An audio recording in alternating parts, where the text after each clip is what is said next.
Welcome everyone to our webinar, How to Optimize Your Full E-Commerce Business for Prime Day. So normally our Prime Day webinars usually focus on advertising, but for today, we're going to take a step back and focus more on the retail side of Prime Day, namely retail fundamentals like content and promotions.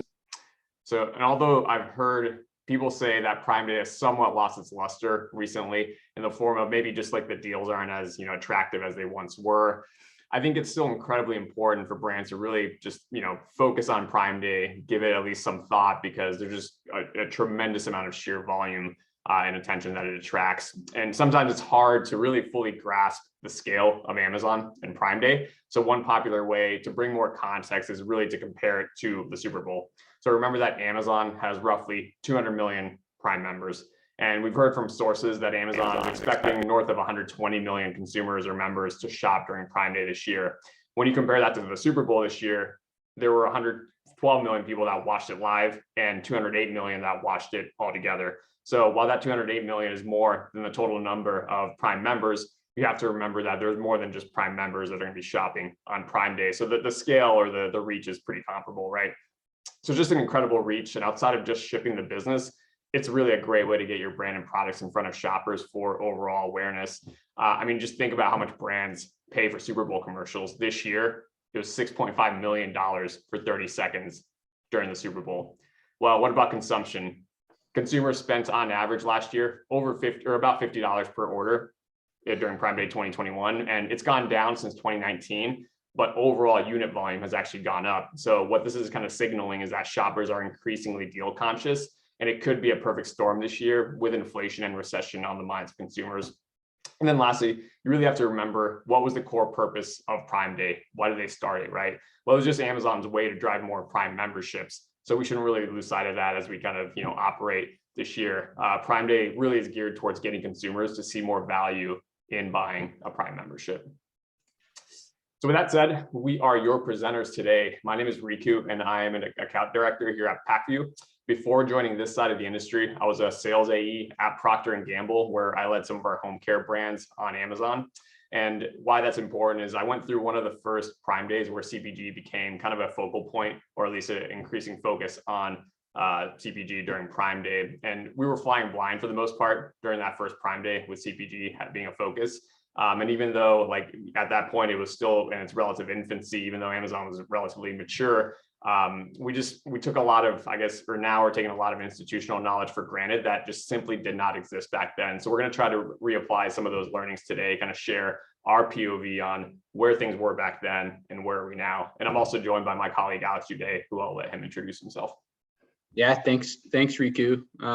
Life comes full circle. So Riku and I started together at P&G, young pups back in the day, and now here we are working together at PackView. But I, as Riku, also came from P&G. I've been over at PackView for 3 or 4 months now. I lead our product solutions team, and my team's really just meant to solve and build solutions that help brands and agencies alleviate pain points, become more efficient, and drive better business results at the end of the day. So excited to share some of our Prime Day best practices. Riku, I appreciate your $50 per order data point. I'm gonna take that and use that with my wife this year, because her order is definitely not $50. So I'm gonna have a nice data point of, hey, your order is 350% higher than the average Prime Day order. We need to work on that. So thank you for that. Yeah, we have to pump those numbers up, Alex, remember. So you guys are probably wondering, what are we actually going to talk about today? Well, for the agenda, we're first going to take you through some top level 2021 learnings, right? What did we learn from the past? What did things look like last year? We're going to transition to giving some recommendations on pre-event preparation. So understanding that a lot of that work has already occurred, but there's some considerations from here until Prime Day actually happens. What should you do during or the day of Prime Day? How should you approach post-event reporting? And then lastly, we'll open it up for Q&A, and we actually are joined by one of our colleagues, Zach Czar, who's a former vendor manager at Amazon. So that's why we specifically asked him to join us. And we also consider him to be PackView's deal guru. So first, let's start by looking at what happened last year. So recall that Prime Day landed on June 21st through the 22nd last year, which was a change. Normally it's been in July, then during 1 year it ended up being in Q4. We're really thinking that this is kind of a returning back to normalcy, and the rumor is right now that it'll be sometime in early to mid-July. It's just hearsay. They won't officially confirm it until later on. Even some of the the Amazon employees, I don't know if they technically know, or maybe they do. They're just really tightly lipped. But eventually it'll get out. But early to mid-July is when we're thinking. Next, brands that were running promotions reported their deals with advertising saw the largest increase in CPCs, with some noticing CPCs up 80% versus 2020 Prime Day. There's a brand that we manage in the fitness category who saw CPCs up 76% last Prime Day versus 2020. So it's kind of all across the board where we saw that CPC inflation happen. Inventory may have affected which brands were advertising last year. Nothing new here. Supply chain issues, including container shortages at major manufacturing ports. Certain categories, especially in home goods, were less promotional than typical deal events. So I think we'll continue to see this year, supply chain, right? We're not out of the clear yet. Some of the issues that plagued Prime Day last year, we'll probably have some of those constraints this year as well. Next, while the second day of Prime Day usually experiences a drop off in sales, and likewise ad spend, we actually saw more consistent performance for both days than we have historically last year. So that's something to consider this year as you're kind of planning how you're planning on phasing your investment for Prime Day 1 and Prime Day 2. And then lastly, perhaps some of my, much to my chagrin, there was a big push to influencers through the increased use of TikTok, live video, lead-in videos on YouTube, and just overall ads across social media to drive more awareness and visibility to Prime Day as an event.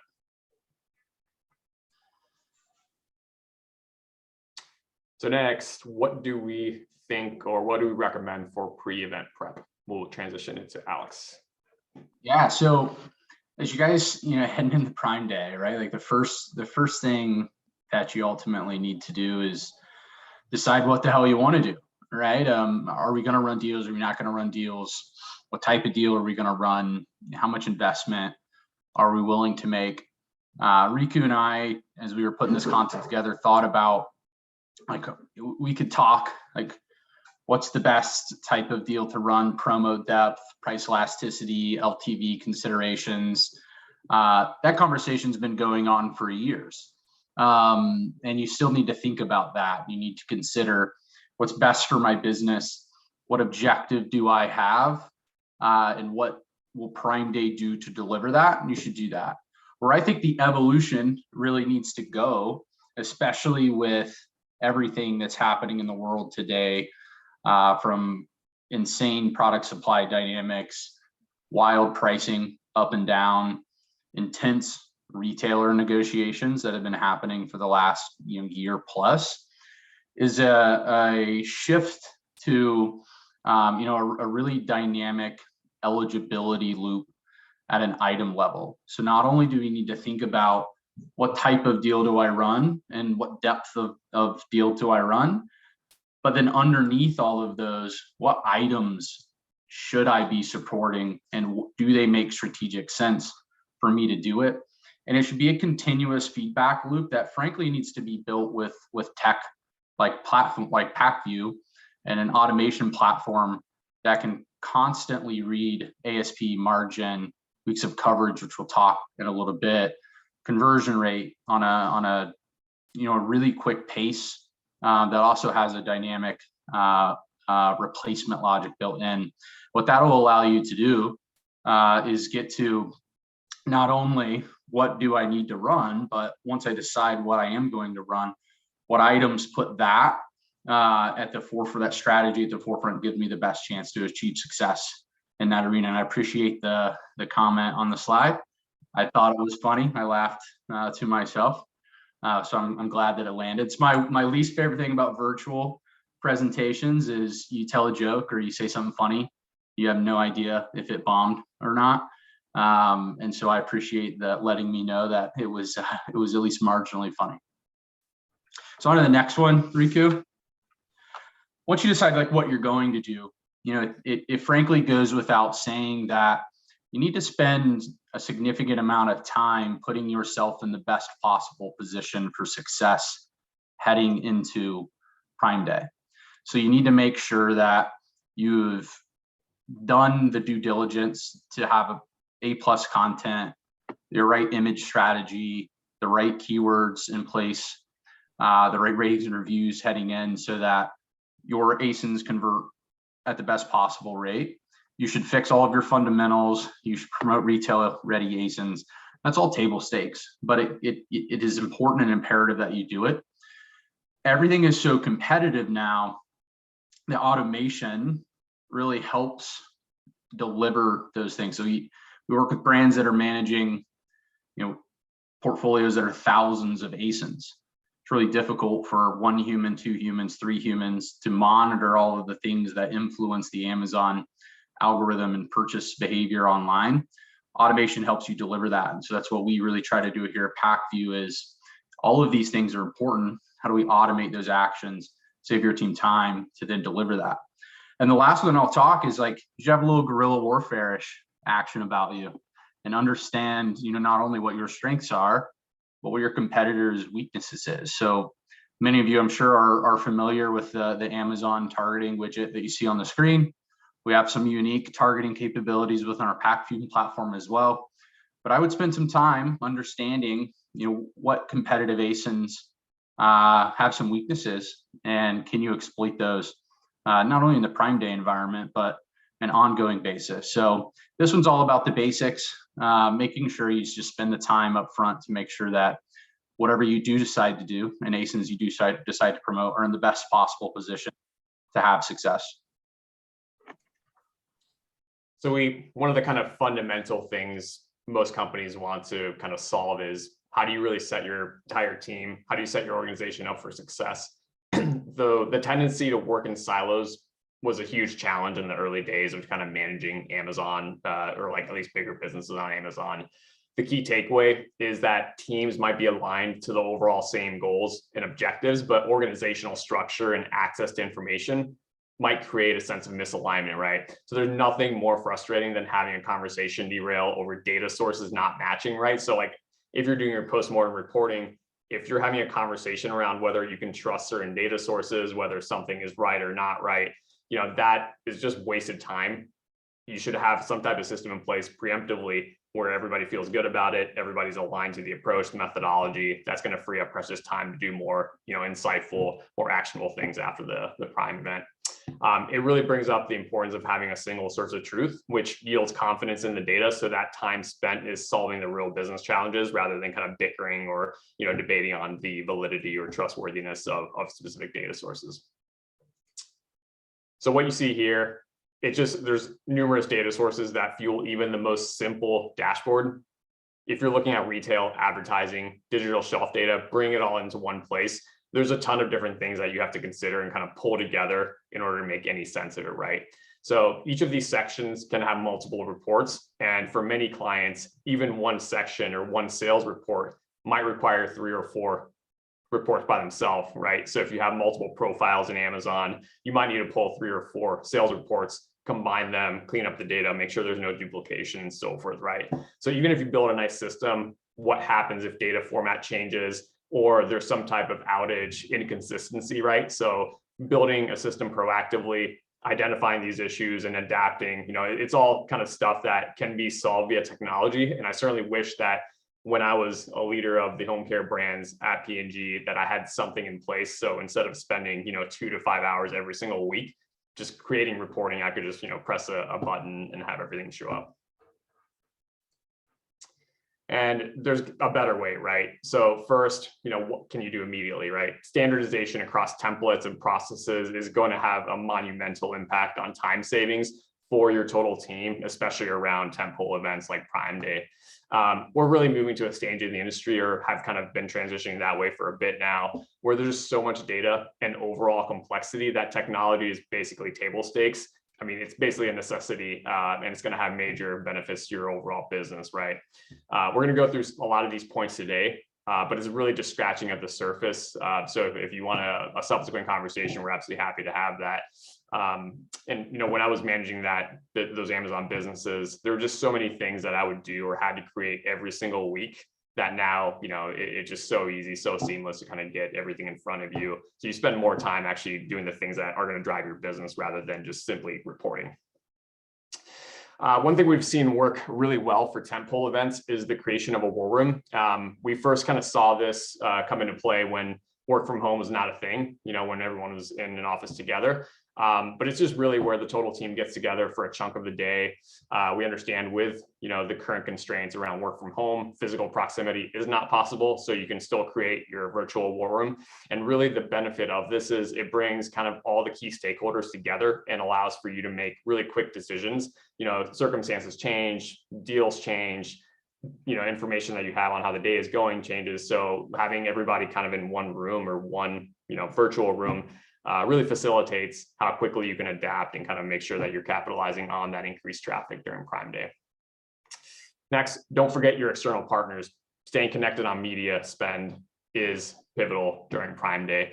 We're specifically talking about budgets and overall strategy. So for example, did you hit critical inventory levels and then you need to pull back media spend? Well, how do you communicate that to your media executor, right? Really important that you kind of establish this ahead of time. That way you're not like frantically sending emails day of. Make sure that the people who are actually executing your media are there. Make sure they're not taking a day off, which I'll get to here in a second. I actually have a fun story about that. For many clients, our managed services team, we communicate via instant messaging. We think it's a really good way to kind of just, stay on top of the business, hear what's going on from both ends and really stay synced well. And then lastly, having a contingency plan in place is important. What happens if your deal is more successful than expected, right? So generally a good problem, but you might be getting a call from your vendor manager to ask for incremental funding. If there's inventory left over, can you extend that promo? Just having alignment ahead of time, having plans in place ahead of time, getting like buy-in from everybody who needs it. That's really what we've seen to work. Out of stock issues were a significant challenge last year. No surprise, right? And it's likely to be a challenge this year due to ongoing supply chain issues. So looking at how we used to do it, we used to have to pull reports from Vendor Central and then clean, organize, and then analyze that data. And kind of the overall theme is it takes a ton of precious time away from the account lead. So the solution to this is definitely technology. Accuracy is also a critical piece to consider. For any analysis in Excel, errors happen. We're not all perfect. So software is kind of the solution for that, making sure that we minimize all the risk as much as possible. Yeah, I think on this one, Riku, the evolution and like the next big step for the industry to take is marrying this data and these metrics seamlessly and automated with advertising in real time. So today, everyone is actioning all of these metrics via verbal communication to their hands-on keyboard team or to their agency teams.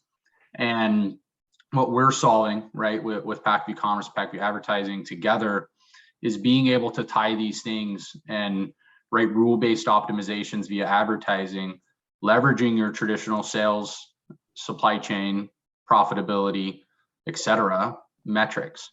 And it does a couple things. Number one, it just operates at a speed that we just can't operate at as humans, right? And it covers more ASINs than we could possibly cover. The other thing is it allows us to do is to get proactive instead of reactive. So I think inventory levels is a good one. I think the industry is operating off of weeks on hand, and I think most tech providers or Amazon advertising experts are putting processes in place to pause ASINs and pause search spend when weeks on hand drops below certain thresholds defined by that brand. But we all know that comes with consequences when you get to that point. No one actually ever wants to get there, but it does save you from sometimes getting all the way out of stock or getting really inefficient with your spend. But what we can start to do is get a bit more proactive with like predictive inventory levels. And so that's like our weeks of coverage metric, which takes into account what is your weeks on hand, but what is both your historical and future looking forecast trend. and allow you then to dynamically adjust your advertising support based on where your inventory is going rather than where it is. And so you can avoid having to put up that stop sign and pause campaigns, hurt yourself from a relevancy lens. And you can proactively manage that both up and down. So on the flip side, if you're getting unhealthy, how do you make sure that you don't get to that point that you're paying fines? And so I think that's what I'm excited about from a technology standpoint is we know that all of these metrics and advertising have been dancing together for a long time and impacting each other every day, but the lights have been off and nobody sees who's dancing with who and how fast they're going and how big of an impact it is. And now we've connected these things via technology and automation, and we should see some big efficiencies happen with these two things happen in place.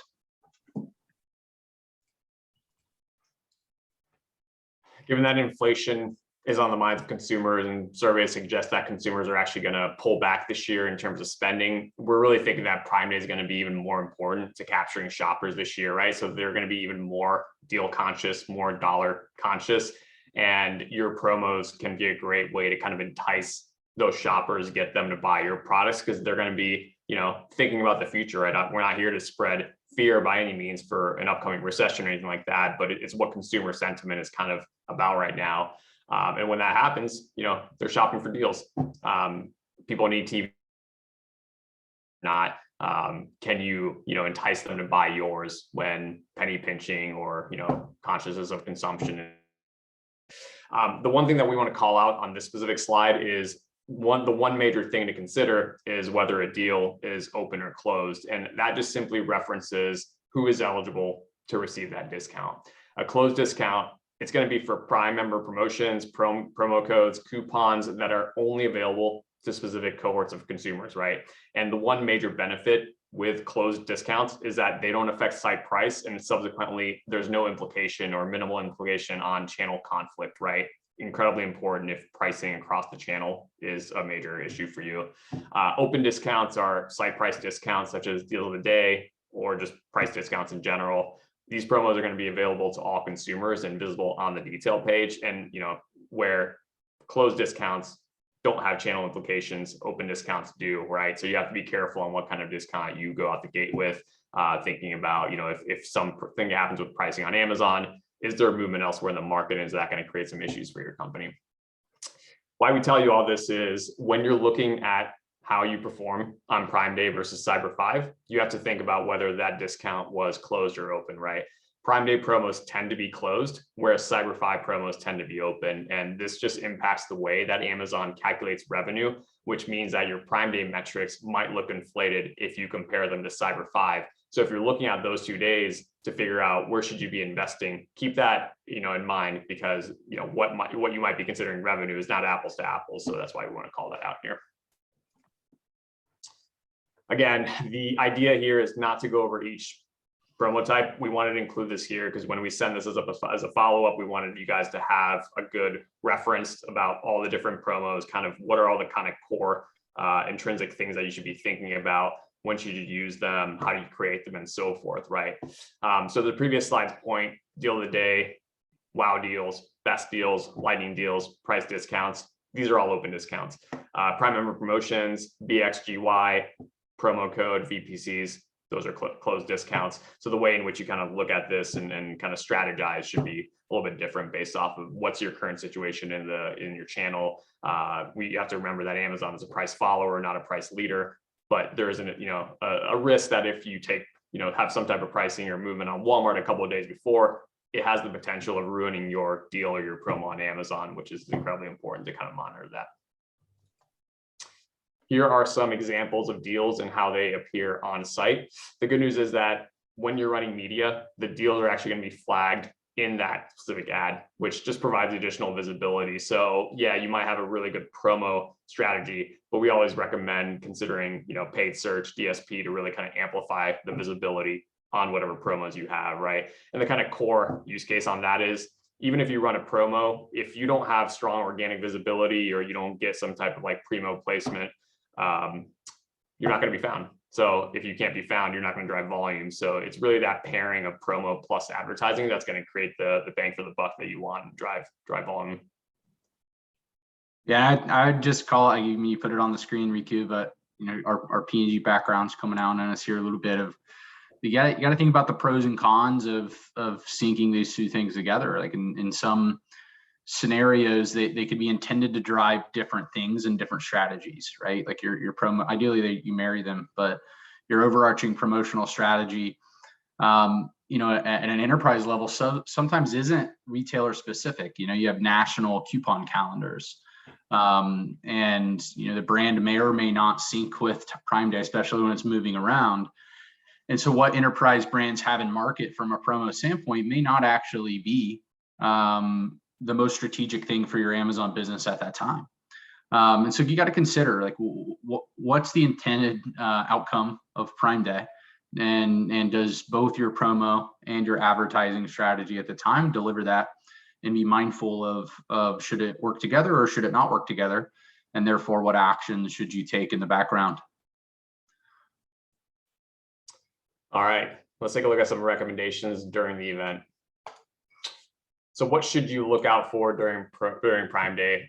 It's pretty obvious, but just making sure that all of your deals and promos are live. And this is kind of like kind of foreshadowing something that happened during my former days at P&G. My first Prime Day, my biggest deal didn't go live for some reason or the other. Like, it was kind of the Wild West. It had very little visibility into kind of how things were working behind the scenes. And I was actually at a company event with Alex, so I had to like step aside from all those activities and go tend to the business, and probably missed out on a ton of fun. But it was just a good learning to not schedule anything on Prime Day, especially like, celebration or partying related, and make sure that you're kind of on hand in case things just, don't go as planned. And definitely don't take for granted that everything is going to work as intended, right? So that's why we talk a lot about contingency plans, kind of preparing for the worst. Probably won't happen. Hopefully it doesn't happen, but it's always good to have a kind of a plan B. Most of you probably have some way of tracking pricing across the marketplace. We can't iterate this enough, right? I talked about Walmart potentially ruining a promo a couple of days before. We've seen it happen numerous times. So you need some system in place to kind of catch that. There's no way for you to monitor every single product. So that's where software comes in. So there's all kinds of price trackers. PackView has one as well. Really important to be able to monitor, specific products, if not all of them, across, your strategic retailers. Inventory continues to be a challenge, so monitor these levels midday, as well as how your promo is performing from a sell-through perspective. And then if your deal is more successful than expected and you have inventory, can you increase your promo funding to drive more volume, right? If that happens, be ready with a quick decision. It's really important to get kind of buy-in ahead of time and plan for that. That way you're not kind of scrambling last minute to identify who's the decision maker, getting a hold of them. Who knows, they might be out playing golf for all you know, and making sure that everybody is aligned ahead of time. And then lastly, it's incredibly important to have a clear line of communication with your media execution team during the day of. And I can't stress this enough, kind of being on that side of the business for a while. Any changes to strategy should be clearly and concisely communicated with that team. Communication is really kind of the most important part with any external party, right? So that's one of the learnings I've taken along the way. Yeah, and so the next one's the buy box, right? Like, it is, besides getting your deal live, in Riku's case, which I was definitely drinking water during what the time aforementioned time Riku is talking about. The next most important thing is your buy box, right? Like, are you winning the buy box? And therefore, is the coupon and advertising strategy that you've put into market going to be able to have success? And so this is like your war room, like number one things, like draft day, right? And you gotta, every pick that comes in, you should be, taking note of and adjusting what you're doing, and actions behind that. And so from everything from alerts to when you do lose the buy box, do you then need to divert your media support to other ASINs, to pricing, right? Like Riku mentioned, cross retailer pricing phenomenon can happen at any moment, at any given time, because we know that they're constantly price checking and price crawling each other, and therefore can react at any given time. Variations, right? So like, especially if you're a big enterprise brand and you have some opportunistic 3P variations pop on PDPs right ahead of Prime Day, that obviously could diminish the value of the coupon and strategy put in place, or the media dollars you're investing, et cetera. And then that turns into just frankly financial impact, where the P&L has significant hurt from all of the aforementioned actions. And then we don't really need to say anything more about supply chain. I think everyone is feeling those pressures, but you really need to make sure that you've got an appropriate process in place, and you've spent that time both ahead of time and during Prime Day to make sure you're minimizing whatever supply chain pressures you currently have. So you want to go to the next one, Riku. What becomes really powerful from a tech partnership standpoint is alerts and letting software and a platform monitor for you in real time across all of your ASINs. Is everything happening as intended, or is there something out of variance that we need to pay attention to? And so that helps us move from reactionary to proactive management. And it also helps us prioritize our time, right? So if you have 10 ASINs experience something during that day, whether it be a lost buy box, whether it be a new variation, whether all of a sudden you have an ASP change or your deal doesn't go live, how do you leverage technology like PackView to help you recognize what is the most impactful thing I can focus my attention on right now? And that's what we're working to help brands do, is number one, identify what problems that exist, but number two, help them strategically then go allocate human capacity against the most important and the most impactful instances that will impact the business. So leverage technology. Again, like, this is moving so fast. You're probably monitoring your own things and buying things yourself on Prime Day. And so is anything that we can use to help keep us on our toes and ready to react to the biggest opportunities is critical. So we chatted before, during, let's move to post-event. So now that Prime Day is over, first you catch your breath and chill, relax. All the hard work's behind you, or at least most of it. But now you transition to the lead up period, right? And the primary question you really should be asking at this stage is whether your strategy worked. For example, if your goal was to drive volume on your most premium and profitable products, did that work? Was there shopper acceptance of these products? Because generally speaking, if you're driving the majority of your volume on the more value-oriented products, shoppers might not necessarily accept it even with a discount. So you have to evaluate whether that was enough. There's just a lot of work around analyzing how your media spend performed as well. Who does that work? If it's an external agency, how are you setting expectations with them, right? Clear timelines, making sure that their work syncs with the work that you're doing around the overall analysis of the event.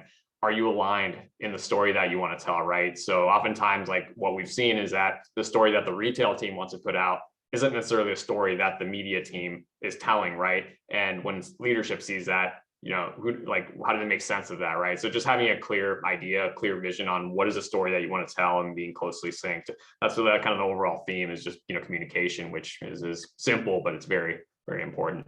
And then how's your business look now in terms of inventory, right? Do you have to adjust any upcoming plans kind of based off of where you are now with sell through more than you were expecting, lower than expected? What do you do now? Yeah, and then the next step after that is then moving into analytics on each individual promotion and activity that you put into market. And so, today it's almost painful to take an enterprise company that may have multiple deals for multiple brands at different depths, different types, different times, and different advertising support behind it. Download all of that information from Vendor Central, put it into an Excel spreadsheet to then try to analyze it. Like, it's a day's project just to compiling all of that data without actually then moving into, can we garner insights and actionability from it? And so what we're trying to do at PackView is bring all of that into one place, automate the compilation of data, but then also give you guys some directional insights and impact that each individual deal for each individual brand had, which then that allows you to start to peel back the onion and understand what were the most effective deals that you had for that brand at that time? Should I have advertising support? Should I have not? And what did the impact of all of those things have at a brand level? Because it's going to vary by category, by brand, even within those categories, to understand what was the success, or hopefully not, but unsuccess, or not, it's probably not even a word, non-success that you had in Prime Day. And so the analytics of deals in and of itself is a wild journey for several days or weeks after, and we're trying to help you guys out and leverage your software partners, whether it's PackView or whoever else you're using to help alleviate some of that lift. So then here's just kind of a pretty basic checklist. Here are all the things that you should be thinking about after Prime Day. And probably another theme that you're kind of getting out of this is like, this isn't really rocket science, right? Like there's no like magic formula, like magic bullet or anything like that in winning on Prime Day. It's just executing the fundamentals really well, right? So first, step one, really doing your Prime Day reporting to your organization. What resources can you leverage in the step to make your life easier? One Prime Day for the entire business by yourself, right? So who's leading that effort? Can you kind of piggyback on that work and then, kind of pepper in your own insights and have a more like cohesive story, right? Because the reality is if you have multiple brands and multiple BUs, the overall review should be relatively similar across the board, right? So can you guys get together and figure it out? And then overall, how do you disseminate that information to your organization? It's really where technology helps, right? You can quickly drill into the insights and use standardization of reporting to your advantage, rather than having a bunch of different formats, having just like one source of truth. Everybody goes to that. Everybody feels good about it. Really, really powerful. Next, do you have the budget and need to run promos after Prime Day? Think about that. Triaging your inventory situation, kind of beat a dead horse here. Do you have a post Prime Day plan with your supply chain team?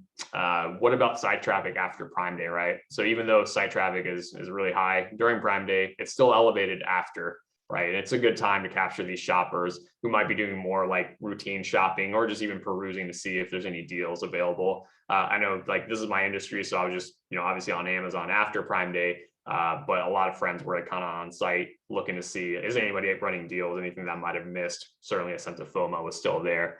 And then think about it, that it's often easier to stick out post Prime Day than it is during. So it's worthwhile to explore as another kind of option in driving as much volume as you possibly can. And then as crazy as it sounds, holiday is right around the corner, right? Planning is already kind of, started for most brands. What learnings can you take from Prime Day? And then what can you apply to Q4? Are there any major shifts in overall consumer behavior as a result of the kind of these macro changes that we're talking about with inflation and kind of fears of recession? Do you double down on driving premium assortment or maximize volume by driving more value-oriented products? That each kind of has its pros and cons, but these are kind of the questions you should be thinking about coming out of Prime Days. Like the things that you did they work? If so, can you improve upon that? If they didn't, what do you do differently? Or do you have to just kind of change strategy altogether?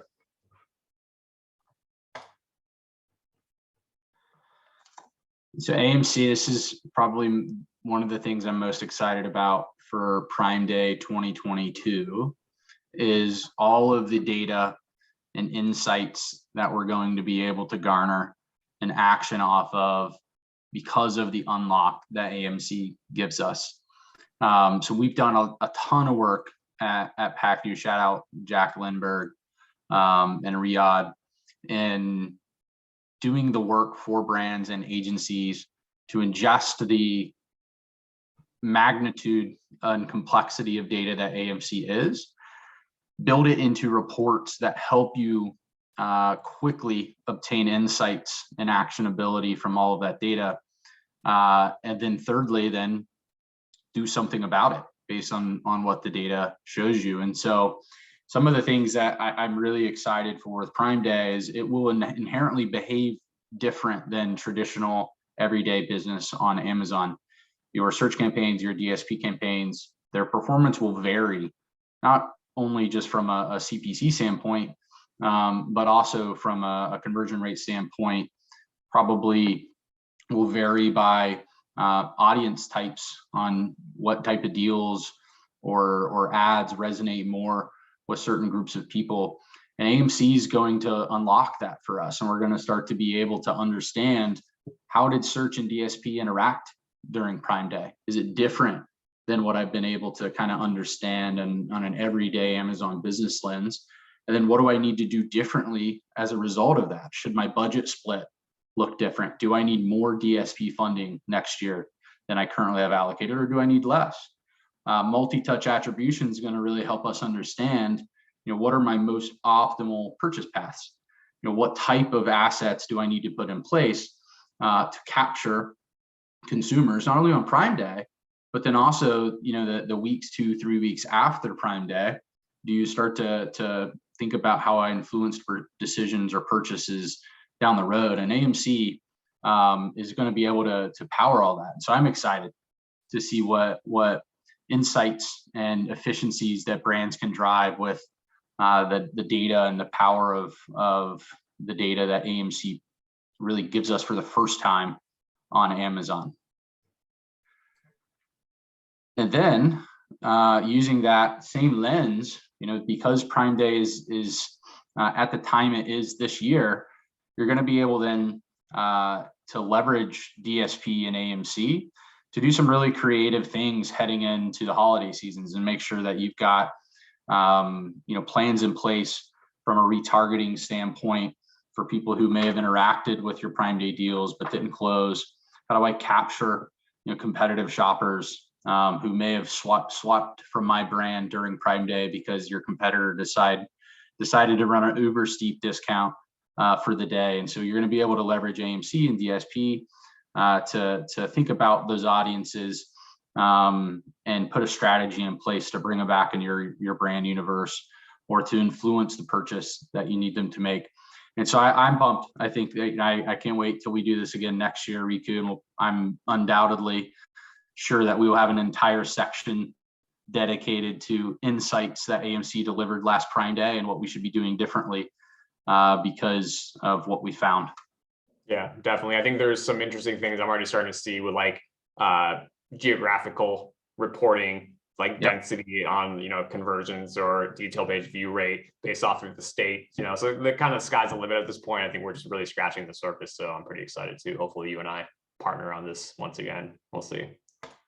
They might be back, that is. If you sell more volume, you get more reviews, right? That's generally how it goes, playing the game of numbers. So having a system in place to collect and extract information from reviews is incredibly important, right? Pretty obvious. So if you picked up significant shopper volume on Prime Day, you should expect an acceleration of these reviews coming in. But what are you really doing with it, right? How are you currently monitoring reviews for issues like safety, expiration, packaging issues that lead to shoppers receiving broken products, right? I remember when I had my first Andon cord, right? It's like, I don't know what to do. Like, how do I fix this, right? But just having a proactive approach to things like that, really important. And reviews are a really good source of information to kind of get ahead of potential concerns or things that might lead to a disruption in your business. And if you have a way to collect reviews, how do you organize them? Do you do it manually? Reviews by themselves are interesting and tell a lot, right? So don't get me wrong. But what you're really looking for are bigger trends. And for that, you need organization. And that really takes us to, how do we identify trends? Pacvue is getting ready to launch sentiment analysis for shopper reviews. And what that just simply means is that we're going to track reviews over time to report on net new, net negative reviews. And we're going to provide some high-level machine learning-based sentiment analysis to better understand points of friction with your products, right? So as shoppers are buying them, leaving reviews, how do you kind of extract those trends to better, one, address packaging? Maybe there's some dissatisfiers like, scent's overly strong, things like that. You really need some type of way to do that. And technology is kind of your answer for doing so. And really the ultimate goal for ratings and reviews, it's not to just, hear what shoppers are thinking about your products, which obviously it is, but it's to drive sales, right? When shoppers see 5 stars, 2,000 reviews, they have the confidence that what they're about to buy, they can trust, they're going to be satisfied with that. So ultimately, it's a sales driver. Think of reviews as a core kind of lever to drive more volume, drive more consumption. So that really brings us home to kind of recap what we've talked about today. Macro events are likely to bring more cost-conscious shoppers to the platform, right? So it's not all doomsday, right? I think there's definitely some concern that we're going to enter a challenging economic environment, right, where shoppers are going to be even more cost conscious, perhaps pulling back on consumption. But really, that's kind of what Prime Day is there for, is to allow them to make those transactions and feel good about what they're buying because they're getting a deal, right? We've talked a lot about content and just basic promo strategy. This stuff's not really sexy, right? Retail fundamentals, not really a fundamentally sexy thing to talk about, but they're really the thing that move the needle for you, right? If your foundation is not solid, all the other stuff they do on top of it, it's not going to have as big of an impact or as good of an ROI as you would if you played the fundamentals right. And then our industry is just definitely in a different spot than we were even 3 to 4 years ago. So a lot of the challenges that Alex and I have had on the manufacturer side are now solved by technology, right? So we really recommend looking at how your company is currently doing things and then asking some critical questions on, is there a better way? And then is that better way, like how much is that worth to you, right? So doing some really critical thinking or analysis on, if you don't have technology, if you don't have a scalable solution for it, well, does it make sense? And then what's the overall payout for it? Yeah, and then the last two, Riku, I mean, I know I just got off my AMC soapbox, but I'm gonna hop right back up. The advances in the data that is unlocked with AMC insights, frankly, is going to change how we go to market and how we execute strategies across both DSP and search. And this is the first Prime Day that we have access to that data. And so it will undoubtedly be a turning point on Amazon brand strategy, on what gets deployed, how it gets deployed, and what strategies are moving forward. Maybe a drastic change, or maybe subtle, but I guarantee in all scenarios we will have movement in regards to what that data delivers for us. And then the last piece is Prime Day undoubtedly will be an indicator into how Cyber 5 is going to go. I mean, we steered away purposefully of some of the macroeconomic issues that are going on in the world right now, and inflation, and shopper behavior. I mean, you can see the earnings of Walmart and Target, and that behavior is obviously shifting, and they're spending money in a different way and on different items. And so, from an Amazon perspective, Prime Day is really going to be our first indicator on how our shoppers are going to behave in the holidays, because I'm not an economics major in any way, and I don't spend a lot of time forecasting macroeconomics, but I doubt we're in a much different scenario in the world from an inflationary standpoint, supply chain standpoint, in 4 or 5 months than we are today. And so understanding what happens on Prime Day will very much impact what you should do and how you should act on Cyber 5 and holidays. So make sure you spend some time really understanding, are your assumptions from consumer behavior standpoint correct heading into Cyber 5? And if not, do you need to make a little bit of a pivot and bring to life your strategy in a different way based on how Prime Day reacted? All right, that wraps it up for our section. We've got actually quite a few questions. Zach has been answering them in the background, so take a look at some of the questions that have been asked. Zach provided some clarity there, but Alex, you want to take a couple of minutes and walk through some of the questions that have been left unanswered? Sure. So the first question is, I don't see any organic movement when I sell significantly more units on Prime Day. Why not? We definitely need more information to kind of root cause that. Generally speaking, if you outsell everybody else in the category on Prime Day, you should see movement in how you show up organically, right? The quality score, how Amazon decides where you rank, it's not, it's a secret on how they kind of weight things in there, but like what goes into it, it's relatively transparent. And sales volume and velocity is one of them. So if you're outpacing everybody else in the category, you should technically be seeing improvement. So if that's not the case, there might be some other, underlying issue that you'd have to figure out. Yeah, I think, the other side of that coin, Riku, I think you're spot on with what the question is, but I'll take it in a slightly different way of maybe you don't, after Prime Day, moving forward, maybe you don't actually see organic run rate improve on your business, even though you had a gangbuster Prime Day, right? You could sell a shit ton of units on Prime Day, and for the next 3-6 months, not actually see that translate to significant organic improvement from a run rate standpoint. And that circles back to you really need to understand that, Prime Day isn't for every brand and it isn't for every strategy. And you need to be really crystal clear on what will participating in Prime Day do for my business, and does it make strategic sense? And then constantly analyze and assess, did that happen and did that come true? And so I know that's probably not where the question was going, but one I think is important for every brand to think about and analyze after they participate in Prime Day and monitor their business moving forward. I'll just add to that really quick. The short answer is because everyone else is selling a lot too. So it's possible you're selling a ton and other people are selling more, or they could be selling the same amount. The organic ranking is based on a mix of sales volume by units and by dollars. So if you're selling a lot of low dollar items, someone might be selling a smaller number of high dollar items, or the opposite could be true, that they're selling so many more cheap products. So there's a lot that goes into organic ranking, and Prime Day is just one day, right? So there's a recency bias, but they do take into account historical performance as well. How do I plan for a dip in conversion rate and increase in CPC during Prime Day? How do I set thresholds? Zach, you want to take this one? Yeah, sure. So what I would do is I'd use historical data to set your expectations for traffic changes. So, you may look back at last Prime Day or the Prime Day before, and if you had similar promotions or lack of promotions, expect 5x traffic or 10x traffic versus the average lead-in day.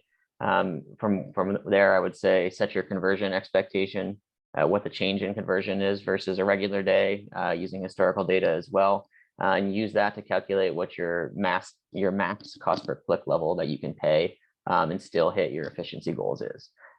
So you can do bulk edits in pack view. You can adjust your automation during lead-in to make sure that you're starting Prime Day at the bid level you want, and then monitor competitor activity during lead-in and then during the start of Prime Day. Just be comfortable and ready to adjust. Riku mentioned that before, is you don't know, you're reliant on what competitor activity is for changes in cost per click. You may see that your competitors are totally inactive. You may see that they are all they all have deals and they're all bidding top of search, extremely high cost per click. Just be comfortable with a couple different routes on Prime Day and adjust your strategy as you go. Yeah, I think it's great to have a plan B and a plan C, right? Like if the competitiveness enters an arena that you're uncomfortable with, how do you think about pivoting, to different asset types or different levers that you can pull that may not be as competitive? And I think that's the beauty of what a partner like Packbee can do with our platform, and you can put those scenarios in place heading into time to help automation drive a lot of that for you. But it's always a good idea to have a plan B and a plan C on Prime Day, just because you are, frankly, at liberty of, a little bit of how your competitors act and respond that day. Great responses. Next question, kind of going to the topic of a war room. So my agency told me we should have a war room with all day hands-on keyboard coverage during Prime Day. Is that true? Do I need this with automation? Yeah, fun one. So I think, is it a requirement and a necessity? Maybe, maybe not. What undoubtedly that it will do is help, and we'll have the right people in the room. We're on the phone together for a significant amount of time to allow you guys to make a pivot if you want, or get a hold of whoever it may be that needs to be gotten a hold of. Gives you guys a chance to hang out too for a day, right? And mark off your calendars and no meetings. You're all gonna get together.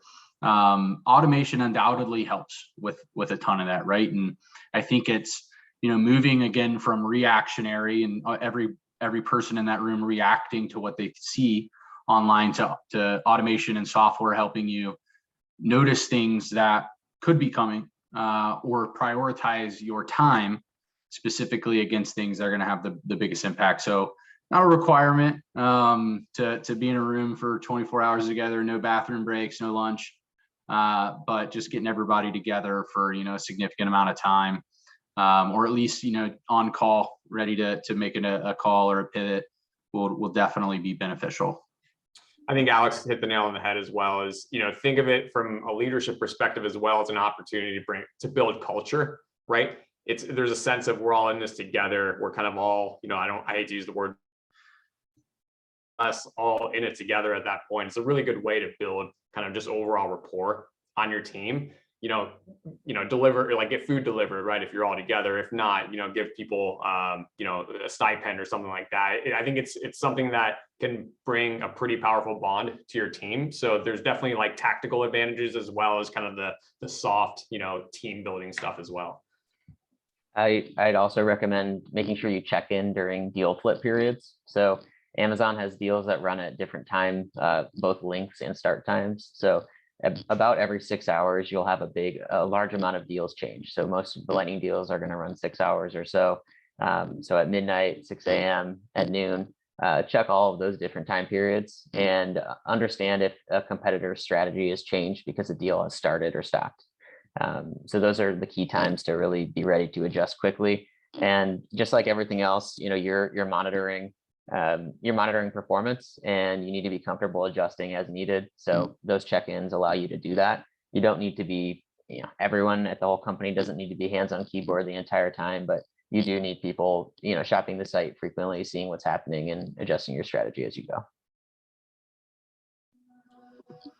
Next question. What's your advantage with Walmart Connect?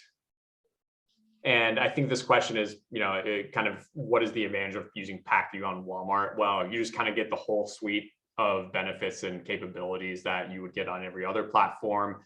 Automation via rules, there's AI, budget management, reporting all in one spot.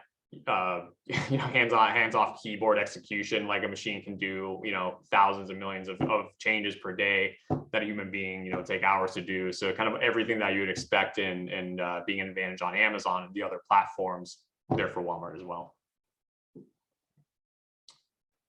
Then the last question is, when will sentiment analysis be available? I'd say shoot us a note. Happy to have a conversation with you on that one. Send my email after this, or you can just take a note, riku@packview.com. Alex, you want to give your email as well? Yeah, just alex.juday, Juday, @packview.com as well. And like Riku said, let's have a conversation on that one. All right, that wraps it up for the Q&A. Thanks, everyone.